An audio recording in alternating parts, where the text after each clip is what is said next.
Formal nga gilusad karong adlaw ang programang Lusong Conval ubos sa pagdumala ni Governor Arturo Chucky Uy. At tungkol sa makasaysayong panagtagbo sa unang higayon nga magkaiusa ang tanang opisyal sa Conval dinhi sa Kapitolyo at ubangan sa tanang sakop Junta Provincial o opisyal sa 11 ka munisipyong mga barangay. Gilagdaan ang panagsabot nga maglusong sa pagpalambo sa syudad. Ang buot pasabot sa lusong, liho katawhan, ubananta ang sinsero, organisado o nagkaiusang gobyerno, hiniusang serbisyo, gikan sa probinsya, lungsod o kongreso. Unang dakong proyekto, mao ang pagpakayo sa tanang mga kalsada nga dugay wala hatagan o pagtagad sa milabayng administrasyon.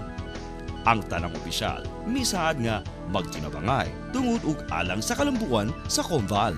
Ang mahal at kinimutuko lambo mas mapalikod. Utangan ko ni Rodo, worth 1 million. Ato ning amumahon og maayo. Ato ning in-nurture, ato ning i-develop maayo sama sa usa ka tanom